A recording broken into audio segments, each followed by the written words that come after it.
Hello, everyone, and welcome to the Entry Level Left podcast. Thanks for joining us for today's episode. It has become almost impossible to get through the day without seeing or hearing the word liberal. Whether you're reading the comments on a local news article, flipping through cable channels, or just out to dinner with your family, the word's in constant use, and most of the time, it's just a catch-all term for anyone who isn't a conservative. But is it possible that something exists outside of the liberal-conservative dichotomy? Before getting into the criticisms of the liberal, as outlined by the left, let's talk about the meaning of the word liberal. If you're looking at a textbook, especially one on philosophy or history, then the term liberal carries a very different meaning than what it does in our modern usage.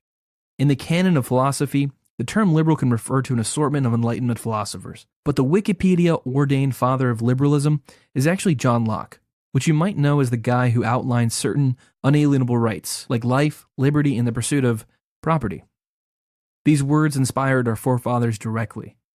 You see, at this point in time, it was revolutionary that a man not owe his life to the servitude of a king or some other stately power.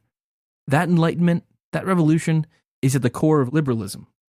If you're not familiar with John Locke, then you might be familiar with a guy from economics, Adam Smith, whose famous works laid out the foundations of free market theory.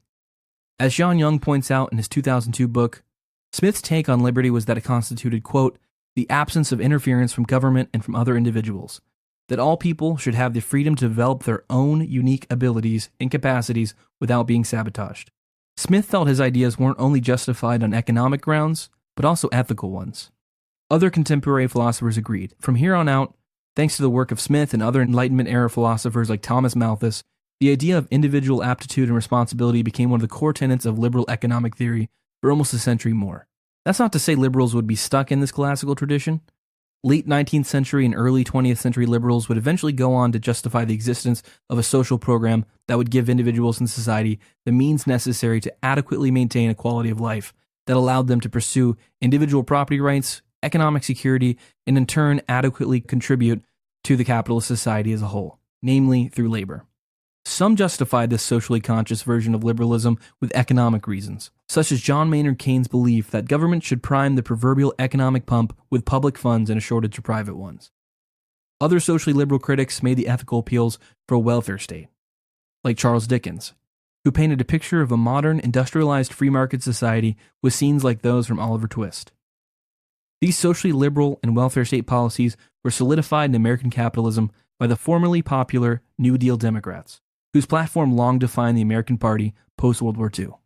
The split between left and liberal was categorized plainly by Liz Brunig in a 2017 blog post, and the focus of one of our readings today, which states plainly, today's socialists tend to approve entirely of the norms of liberalism, like liberty, rational inquiry, egalitarianism, and so forth. They just feel that the economic aspects, free or free-ish market capitalism, create material conditions that actually make people less free. The socialist critique of the welfare state is that the programs are naive to the nature of the capitalist class and their need for total dominance over capital and the labor that produces it. In the long term, it must be considered that these programs are designed to alleviate symptoms rather than directly address the root of the problem. A leftist may recognize welfare measures as a means to pacify the working class without impeding on the ability of the owner class to accumulate capital. Socialists see that complete economic freedom does not necessarily translate into ideal material conditions for the working class. But unlike socially oriented liberals, socialists aren't convinced by the ideas of private property laid out in the earlier works of liberalism, and by extension, they're not willing to accept that individual property rights are the basis of ethically sound economics. In the simplest terms, the difference between liberals and the left is the question of who should rightfully own the means of production, the capitalist bourgeoisie or the working class proletariat. As Nathan J. Robinson from Current Affairs explains, the leftist sees capitalism as a horror and believes that so long as money and profit rule the earth, human beings will be made miserable and will destroy themselves. The liberal does not actually believe this. Rather, the liberal believes that while there are problems with capitalism, it can be salvaged if given a few tweaks here and there. Liberals believe that the economic and political system is a machine that is broken down and needs fixing. Leftists believe that the machine is not broken. Rather, it's working perfectly well. The problem is that it's a death machine designed to chew up human lives. You can't fix the machine, you smash it to bits. This quote does seem quite cartoonish, but it's a great illustration of the divide between liberals and the left. This fundamental difference is the source of many discrepancies between liberals and leftists.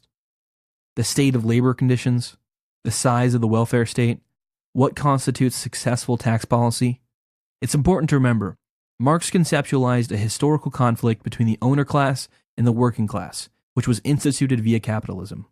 And as an extension, leftists began to question the legitimacy of all institutions that could be used to exploit the working class. Patriotism and nationalism, religion and tradition, race and sex, education and consumer culture. As German author Thomas Mann once said, everything is politics. And once you've taken some time to see the world through a Marxist perspective, you'll probably agree.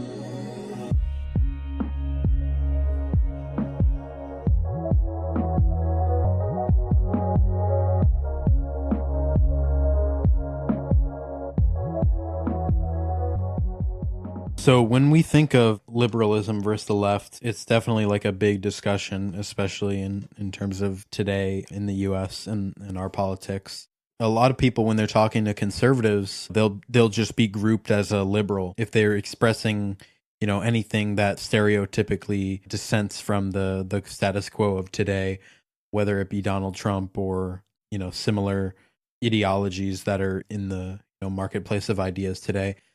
But liberalism, having that tradition in classical liberalism with John Locke, as we mentioned in the introduction, owes itself to sort of a revolutionary history in and of itself, as we mentioned in our first episode with the change from feudalism to capitalism.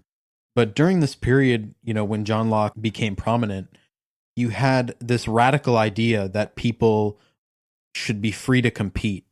And there should be no kings, no monarchs, no divine right. Every man should be free to compete in this marketplace. So I think that's essentially what is the foundation of liberalism. Now, when we get to the modern day, of course, a lot of these principles are obscured, especially because both Republican and Democratic parties of today are born out of this tradition. So in a sense, you could say that both Republicans and Democrats are of the classical liberal tradition. They just diverge on certain aspects of that ideology. So some contemporary examples of how these two ideologies are different are, a perfect example is, something we were talking about earlier is a Jacobin came out with an article recently how liberals and their moniker or their credo tends to endorse like manners over morals.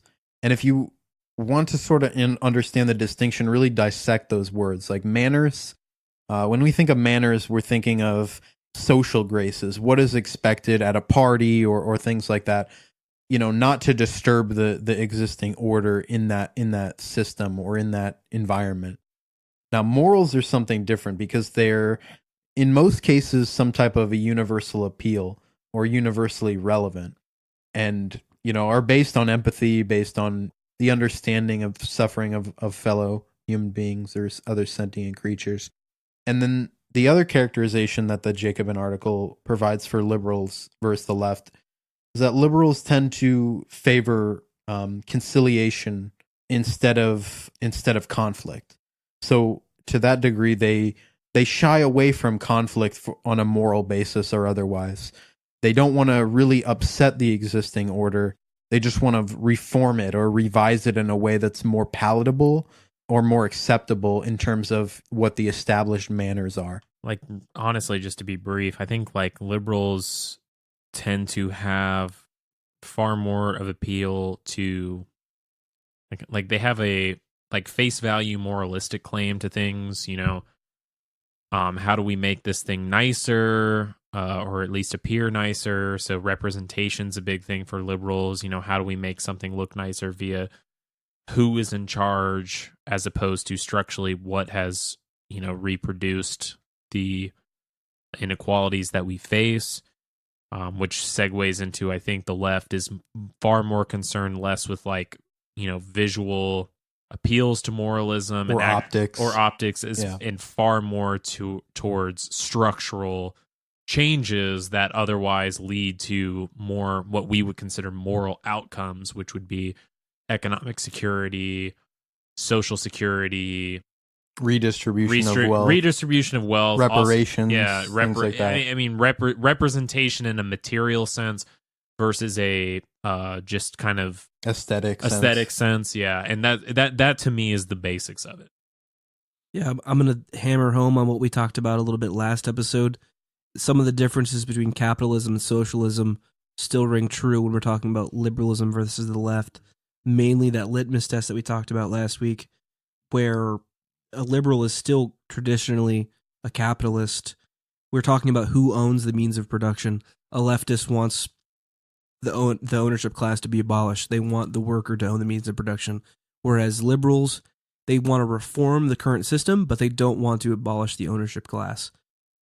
To get started, I want to dive into one of these articles, which is titled "What It Means to Be on the Left" by Peter Fraze. And just to clarify for the listener, like, you don't have to read these. We're just like using this as sort of a template to pull from. One of the quotes he has in here is he says, "I often talk about my parents' liberal politics and my own journey of discovery, through which I concluded that their liberal ideals couldn't be achieved by liberal means, but required something more radical and more Marxist." So piggybacking off this statement by Peter, from a leftist approach, why can't liberal ideals, such as those outlined in the article, namely what he says are radical, rational free inquiry, egalitarianism, individualism, subjective rights, and freedom as primarily political ends, be achieved by liberal means or through liberal political projects? And are there any examples of liberalism failing to secure those ideals today? It's a great question, and absolutely. So to just run with it, when we look at radical, rational, free inquiry, I would say in liberal capitalist society today, we have a fair amount of that. We have a larger group of religious unknowns, or a rising population of people who don't really ascribe to any system dogmatic of faith. tradition. Yeah, like you said, dogmatic tradition. Also, you still have institutions of capitalism that interfere with that radical, rational, free inquiry based on interests, based on other things like that. A contemporary example may be pastors of those mega churches like Joel Osteen and some other people who, they don't necessarily exemplify a real vision of what Christianity teaches. And sometimes those political or moneyed interests can interfere with the ability of an individual or a group to present their rational or radical ideas of free inquiry in the market. Egalitarianism is another thing, and I think it kind of stems mainly from an economic basis. If liberalism is devoted to upholding a status quo of class hierarchy that is instituted by capitalism, then how can like a liberal democracy really say that it is egalitarian? And I don't know that it really can. I think it hides a lot of that anti-moral sentiment or immoral or amoral sentiment by really privileging individuals over society, as we'll get into in the next episode with neoliberalism and Thatcherism and Reaganism. But it really privileges individualism, hyper-individualism in the U.S. especially, where, everybody has to be unique, everybody has to have their own style, and it's almost sold to us as, Jared's favorite phrase, evangelized to us. Those are the subjective rights. And then the freedom as a primary political end, or a freedom as a political imperative, is, from those pretenses, sort of nullified or almost negated, because really at the root of it, we can see an egalitarian society, at least from a Marxist perspective, has to come from a materially equal society. And if you have systems that privilege exploitation of labor, or privilege people that have capital to starting businesses or maintaining their political influence, like figures in today, like a good example is Jeff Bezos, like maybe they came from a poor background or a lower middle class background, but they've now exploited a bunch of people and made a bunch of other people less free in their pursuit of their own subjective rights. So really the issue that I think the quote by Phrase is really trying to hammer home is that with all of these things, these subjective rights and these subjective imperatives and initiatives conflicting with each other, can we really say that we have the freedom that we do? Even with that said, I think really like just kind of going back to my first point, even like liberalism is more or less, it's just really not concerned with structural change in society. And if it is, it's literally so gradual, it might as well be meaningless, and who it actually benefits. So let's take a real world example for that, like the straws. Yeah, but I mean, so for instance, like being that liberalism isn't concerned with structural change in society, what is a liberal's response to radical inequality, right? So it pays lip service to it, and maybe it looks to like minimally increase like welfare benefits or something like that, but ultimately it carries an element of political centrism that forces it to meet halfway with the capitalist class and other various economic oppressors that will more than likely guide the narrative and policies designed to reduce inequality in the first place. So the leftist approach would be something like bringing banks under public control so that they don't operate for profit, or abolish the financial class that hoards wealth and resources off of literally just trading debt, essentially just moving money around and so on. So, I mean, look at what happened, for instance, like even if we want to use like an example, like look at what happened with Hillary and the Democrats, right? Her and her husband, like in 2016, I mean, her and her husband's ideas essentially made working class Americans' quality of life either stagnate or worsen. But that is precisely the liberals and the Democratic Party's platform currently, right? Like keep it stagnant, keep everything the same, as long as it's not Trump. And just pacify. Right, and that's why to me, like Trump was a gift to the liberal class, because now they get to pay lip service to caring about socioeconomic justice while simultaneously doing nothing about it. I mean, to quote Nancy Pelosi, right, in that like question she was asked or whatever on CNN, she goes, "We are a capitalist party." And that's all you need to know about liberalism and their failures to address structural issues, is because at the end of the day, they aren't even remotely questioning the system that produced these issues. They're in fact siding with. They're picking apart the social disparity, but they're not actually looking at the underpinning, which is the economic inequality and the lack of egalitarian virtue in society. Right. They will pay lip service to it. They'll paint a picture about it. They'll tell you all the things that you need to hear to feel like it's going to bring about change, but they're never going to address the structural issue that caused it in the first place, which is the capitalist system. And that's inherently where the left and the liberals divide, is that the left addresses the capitalist superstructure as being that force that perpetuates a lot of this inequality, the majority of inequality in society, onto us, versus just it fell out of the sky because of whatever, you know. We were talking about earlier, I was talking about this article that I was looking at, where a little boy with diabetes who was 6 years old was essentially selling pumpkins to pay for his service dog or something similar. And it's like the liberal looks at that as a feel-good story. That is like, oh, great, a great market triumph. This little boy is displaying hard work and pulling himself up by his bootstraps to provide for himself. And then the leftist looks at that situation and goes, wow, that's fucked up, that this little boy has to basically labor to have his basic medical needs met. It's a travesty, but that's why there's such a divide between liberals and the left, because there's no real moral imperative when you get right down to it. Structurally, if you look at the past and the policy that liberal Democrats come up with, it's never to adjust or address structural change.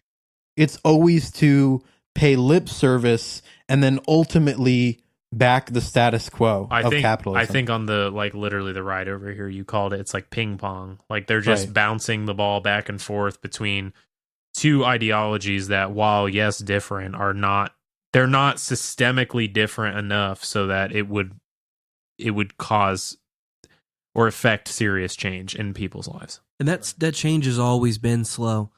Historically, liberals have always made exceptions to who is granted liberty, whether it's people who don't own property, or even sometimes it's not sometimes, most of the classical liberal tradition has exempted people of different races or of different sexes. So even though we've kind of always paid lip service to those ideas of like individualism and virtue and things like that, it only extended to a very small portion of our population.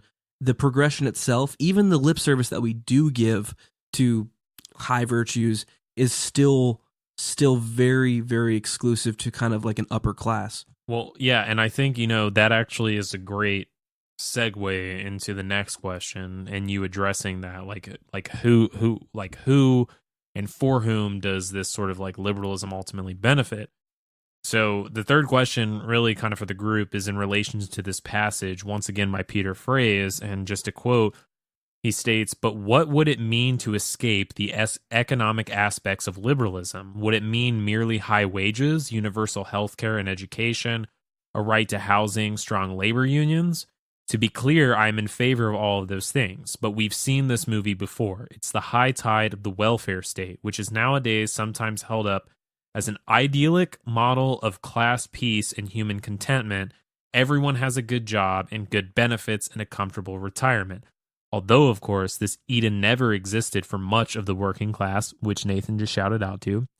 Who would want more?" So with that, the question really for the group is, why is the liberal welfare state not a sufficient form, despite its achievements, of the socialist project as a whole? Right. Well, the socialist project as a whole, as we sort of touched on in the first episode, is ultimately proletarian internationalism, a workers' movement worldwide that puts the workers and those who produce the products at the forefront, of the wealth distribution. And in that type of society, there are no classes, as class is abolished as it's understood under capitalism. But really, the problem with the welfare state is again, and we'll probably reiterate this throughout other episodes and throughout our episode tonight, but it's essentially a concession. The welfare state is a concession because it pacifies the working class and their endeavor to maintain control or democratic ownership over their own means of production and creative labor forces. And then there's another like global aspect to it, because the welfare state or concessions to the working class won't it absolutely won't fix the situations with exploited third world labor markets. It won't fix the problem with capitalism and global transnational corporate capitalism. It'll just exacerbate it, but also make people feel okay with it. And that's the fundamental problem with a welfare state and pacifying a workers' or revolutionary socialist movement. Yeah, as Matt said, you're more treating the symptoms than you are treating the actual root of the issue. Even in like a more advanced social democracy, whether we're talking about like the Nordic states, for example, are always an example that people go to, we're still fighting the accumulation of capital at the highest rungs of society. Wealth still has the same basic advantages for the ownership class, whether it's like access to better healthcare, education, entertainment, and especially political power. We should never discount capital's propensity to bounce back, especially. At one point, we were, as Milton Friedman said, we're all Keynesians now, right? But that changed pretty quickly. Everybody kind of abandoned the whole boom and bust, big government spending project, and the majority of the country, although they agreed at one point the New Deal was a good thing, suddenly there kind of became a whole cult of free market worship, libertarianism, and they returned back to kind of the mainstream in the 70s. With that kind of mythology, there kind of comes like a backlash to what we had, what was probably a developing social democracy, very quickly reverted back to worshiping capital in a way. Yeah, no, that's exactly, kind of where I was going to go. I think going back to the initial question, which is why is the liberal welfare state not a sufficient form despite its achievements of the socialist project as a whole? I mean, I think it's mainly due to its ability to be so easily undermined, because at the end of the day, social democracy is diet capitalism. It's not socialism. social democracy is ran by capitalists. Its economy is capitalist. They just typically have, like, in those societies, very strong labor movements and leftist parties within their government that, like, fight the fuck out of most conservative parties and policies. And so they get that kind of stronger welfare state, right? Where it's like, it's still capitalism, but, like, holy shit, crazy notion. They have healthcare or whatever. But, you know, recall the US did have this system as well, right? Which you kind of talked about earlier, which it existed, but it wasn't for everyone amongst the working class. It was for primarily white working class men. And when it had that, it was briefly lived, and it was completely undermined in the Reagan administration, you know, under the brief amount of time that it existed. It was surely undermined by the Reagan administration with the neoliberal reforms, which we discuss in the next episode and so on. But even if you take, like, Reagan and all that neoliberal shit out of the equation, like, even, or not neoliberal shit out of the equation because it still plays a factor, but all across Europe, I mean, since the 80s, all of the social democracies have been undermined, including in, like, Sweden and Denmark and all that stuff. Like, even if today you were to go and live in Scandinavian society, like, the things that you would think were so radically advanced compared to our society are a complete capitulation to what they were back in the 80s. I mean, Right. in the 80s, it was like they were so on the brink of something complete, like a true third way, you know, with their politics, Like having the a Paris Commune. having a lot of Marxists not only running their labor unions, but also in their political establishment. But that was very, very quickly undermined, especially after the collapse of the Soviet Union.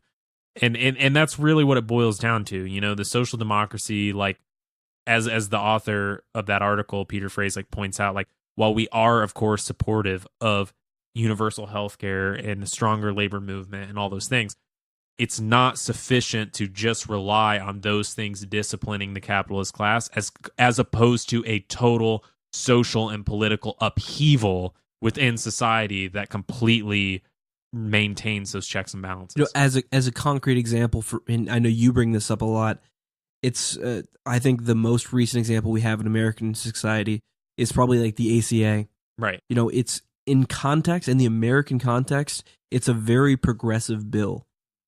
But overall, it's still written to keep insurance companies in business. It's still written with the ownership class in mind. It was literally written by a Republican lobbyist group. Yeah. And also, it's the biggest piece of corporate welfare legislation that we've Ever. seen in a long time. It makes a product mandatory. Forces you to buy private insurance with no public option.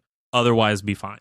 Right. So I think ultimately we can condense Peter Fraze's thoughts and our discussion into, you know, a phrase such as social democracy may change the political hegemony, but it doesn't change the structural economic problems that reproduce those, you know, issues of hierarchy that socialists want to essentially remove from society. So we've kind of addressed, like, how the left and liberals deal with surface level, like, material relations, you know, but I want to kind of transition to some of the ways in which the left tackles, like, social issues.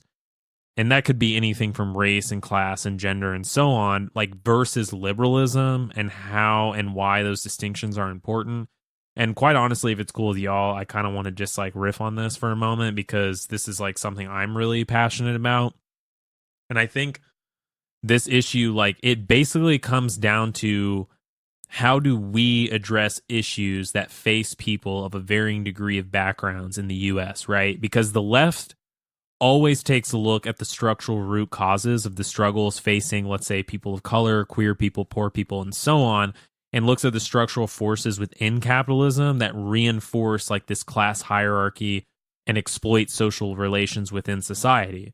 So, like, for instance, the capitalist class will often use, like, racial stereotypes and scapegoating all the time, as well as other stereotypes that could be, like, targeted at other marginalized groups within the US, and uses this as a tactic to keep broader masses, like, pretty much in fear of their neighbor as opposed to their boss or whatever. And this is like so effective because it keeps a permanent part of society destitute or within the bottom classes due to this form of socioeconomic oppression, which then in turn provides an unending cheap labor pool that can routinely reproduce itself over and over throughout society for the capitalists to then exploit. Because like shit like racism and xenophobia, like at the end of the day keeps profits high and it keeps worker pay low, and it's intrinsic especially to American capitalism and its emergence. And obviously it continues to this day, because as long, for instance, as, Tim thinks John is the reason his paycheck sucks because John is, lazy and needs welfare to make ends meet, or because John is not a naturalized citizen or whatever, then Tim's boss is going to continue to rob them both blind. Also, not to mention, if they can't directly exploit you on the market, then they do so by disproportionately jailing you, getting your labor for even less than what it was previously as one of, the more marginalized members of society, and so on. Right, exactly, like felons or things like that. There are certain businesses that are willing to hire felons simply because they can pay them next to nothing. That culture of competitiveness that just continues to reinforce marginalized groups. But I did want to bring up, to your point, a specific example of how this plays out in the media and how it plays out economically and by proxy of economics materially for people and their existence. Recent news, Nike and Colin Kaepernick, how they endorsed Colin Kaepernick for one of their advertising promos. You saw that their stock dipped a little bit, but then it went right back up, and they co-opted Kaepernick's struggle against racial injustice for profit. I think we should be careful because keep in mind Jared works for Nike. Yeah, right. I think basically, like, even like I see exactly what you're saying, and I think that's extremely valid. I think the leftist alternative to this would be, right, to ultimately abandon the capitalist mode of production altogether, as well as the social relations it produces and utilizes to make profit, and just completely reformulate society and the economy in a way that benefits all groups of all different backgrounds, right? That's that's the leftist take on those issues, versus a liberal who, I don't know, just wants like a queer person of color to be the CEO of Amazon, right? Because it aesthetically fits within the social issues they claim to care about, but often don't know or want to know, about the structural forces that, whatever. But at the end of the day, like, Amazon is still going to seek to maximize profit, and it's going to brutalize its workers regardless of who's in control. Because, as stated in the previous episode, the system is amoral. Like, it doesn't give a shit about anything other than maximizing growth. And whoever sits in fucking Jeff Bezos' seat, regardless of what they look like, is going to make sure that continues indefinitely, or they're going to be out of a job. Right, because the shareholders won't stand for that. Exactly, at which point someone else would just come along and do it for them. So this is just like one of those many ways in which the left, once again, like, differs from liberals, especially as it relates to social justice issues, because a social justice issue to a leftist is something that has to be, tackled systemically and structurally within the material forces of society that reproduce those inequalities, as opposed to something that we can just change by, instead of the CEO of fucking Walmart or Victoria's Secret being a white dude, it's now like, a trans woman of color. Like, those things just they're not going to transfer. Like, representation does not transfer over to the market. Economic justice. Yeah, it does not transfer over to the market at all. Like, it has no, it has no effect on the material reproduction of the working class in society. Exactly. And people have to understand that it's not about aesthetics. It's not about optics. The way we survive in this world is through economic means. We need to be able to support ourselves. We need to be able to ensure that we're healthy to be able to continue to support ourselves. We need to ensure those previous two things to make sure that our families have those abilities to do that. It just, from an economic base, we reproduce our survival in our lives, and from there we are able to be creative and live. And without economic justice, you don't have a platform. You don't have a realistic way forward in a progressive sense. I think like a very core element to this, and to kind of sum up what you guys are saying, I'm going to try to do it in one sentence, is that liberals are unable to to get away from the idea that private property is the most ascendant value in our world. That in some cases, in many cases, that material well-being is actually what we should be focused on, not just who rightfully owns a piece of the means of production or land or capital or whatever. Right. That's absolutely correct. But that's also not to say that liberals are principally concerned with only property rights, because, I'm sure, some of us were liberals at some point, and Right. I'm sure that some of us still interact with friends who are liberals. So we have to understand that some of these people may just not be aware of those material analysis or historical materialism as Marx understood it. Those natural, and that's why we mentioned Locke in the intro, is that they're so ingrained in our society. I mean, they're almost like they are Yes. a part of our constitution. It's subliminal almost. It's so hard to step away from that kind of narrative that that personal property is ascendant over almost everything else. And I think that's I know it's very philosophical, but I think that's what we need to start kind of realizing before we see more liberals kind of ascending to the left.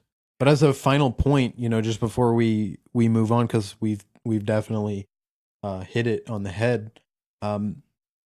Communists, Marxists, socialists, it's not that we don't believe that people should have property. It's just we differentiate between personal and private property. People should have property that allows them to live and reproduce their own existence. Everybody should have a home. Everybody should have tools that allow them to do and live the way that they need to live in a just society. It's just we differ in the sense that private property is above all, in that someone can go and take ownership over a public resource or buy ownership over a public resource with inherited capital and just lord over it and exploit workers and extract surplus value from them, and then extract profit from consumers based on a public resource that the people should own. But I just one thing I do want to hit, because it is so sensationalized, is I want to just discuss a little bit some of the ways in which Donald Trump, for instance, the Donald Trump presidency is really in no way an anomaly to the capitalist system, and why conventional liberalism is so ill-equipped to deal with the rise of the far right, not just in our own country, but internationally. I would argue in many ways has been responsible for its rise to begin with. Right. Definitely, especially if you follow liberal media, if you watch things like SNL, you watch, any type of liberal media that you keep track of, the Washington Post, CNN, anything like that, you're going to see critiques of Trump that don't really look at it from a structural angle. You're going to see people calling him a baby or a total buffoon or, an ignoramus. And he is all of those things. He is totally unqualified. He is essentially a puppet for ruling class interests and his party. But it's not to say that we got there overnight for no reason, just because people are stupid. People vote in their best interests. And even if you think it may not be, rational, you have to look at someone else's position and see how it could be rational. It's not that these people are just completely moronic. They have been conditioned to feel a certain way towards this candidate. And in a way, for a lot of conservatives or neoconservatives, he fulfills, or he is a type of wish fulfillment for them, because now they don't have to deal with, quote unquote, social justice warriors who want to hold them accountable for being, racist or sexist. They have a platform to spread their hateful views or misogynistic and xenophobic views. Case in point, you have an entire broadcast on CNN today devoted to coverage of the Senate, about to decide on the funding for the border wall, which is just absolutely asinine. It's just a complete prophecy fulfillment for these people who think or have been convinced by the ruling class that essentially all of their problems are rooted in the fact that there are immigrants that are taking their jobs, or immigrants that are moving them out of their status in life. But it's really not that. And, without a materialist analysis based in history and an understanding of class struggle, AKA an organized leftist party. right? without that, you can't really fully analyze these things. And that's why liberals are just losing their mind. They don't understand why this type of thing could happen. They want to restore their civility. They want to, reach across the aisle and work with the opposition, as Nancy Pelosi said.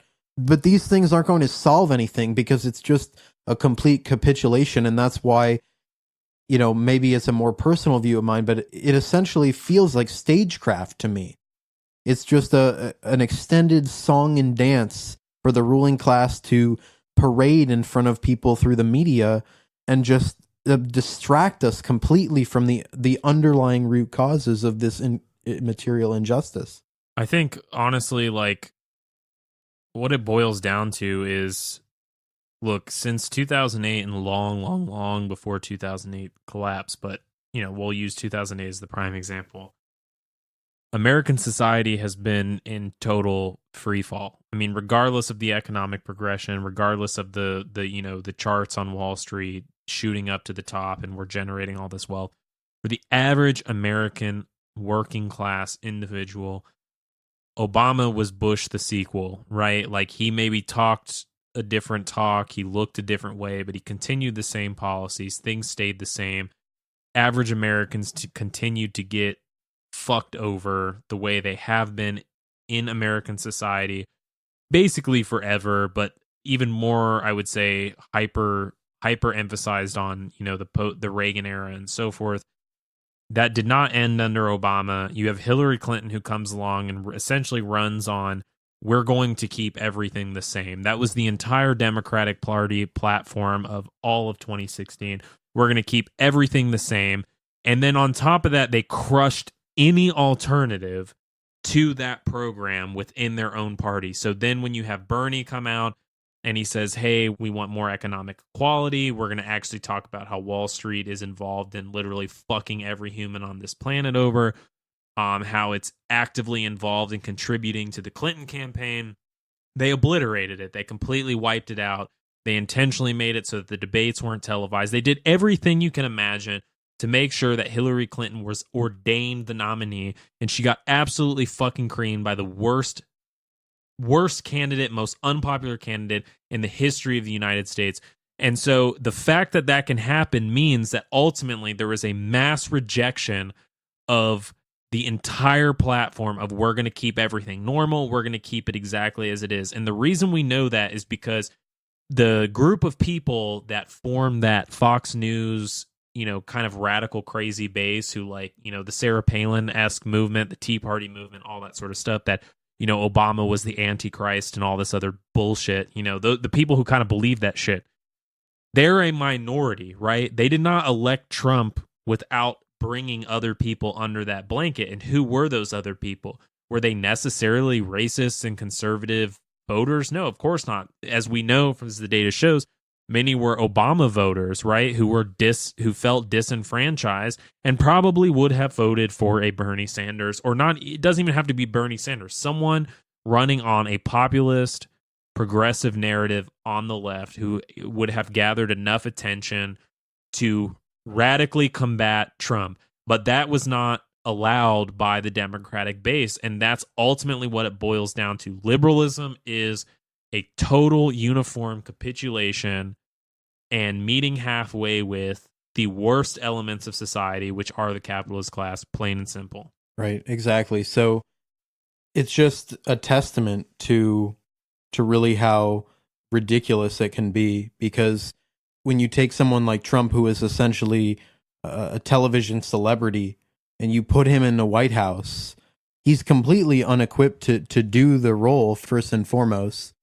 But then you have this almost a cult of personality that shows up en masse to vote for him. And I think with that in mind, you really have to understand that voting and electoralism, it's so dependent on like this narratological structure in society, where Trump, I think, won because a lot of people see him as this bad boy who is just some renegade that's going to really just alternative. Yeah, he's just some alternative. He platformed as someone who's going to be a solution or a radical alternative to, quote unquote, drain the swamp.